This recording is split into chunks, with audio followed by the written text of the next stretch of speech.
60 കഴിഞ്ഞ ദമ്പതികൾക്ക് കുഞ്ഞു പിറന്നു. ഇവിടെ ചെറുപ്പക്കാർ വരെ കുട്ടി ഉണ്ടാവാൻ കഷ്ടപ്പെടുമ്പോഴാണ്.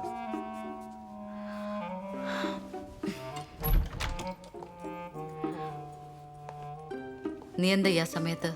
സ്വന്തം വീട്ടിലേക്ക് വരാൻ അസമയമൊക്കെ ഉണ്ടോ? അമ്മ എന്തെടുക്കായിരുന്നു? നൈറ്റിയുടെ ഹോക്ക് സ്റ്റിച്ച് ചെയ്യായിരുന്നു. അച്ഛനോടെ?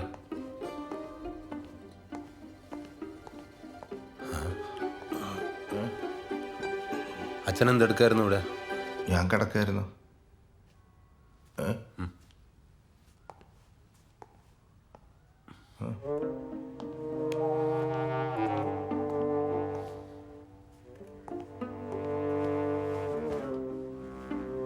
ഈ ഡ്രസ്സ് എന്തിനാ ഇപ്പൊ പുറത്തെടുത്തത്?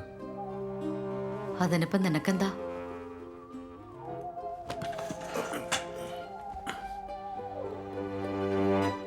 ആ മുറി ഒഴിഞ്ഞു കിടക്കുകയല്ലേ? അച്ഛൻ ഇനി മുതൽ അവിടെ കിടന്നാൽ മതി. ഒരുമിച്ചുള്ള കിടത്ത് ഇനി വേണ്ട, മനസ്സിലായല്ലോ? തൽക്കാലം ബ്രോഡാഡി ആവാൻ ഞാൻ ഉദ്ദേശിച്ചിട്ടില്ല.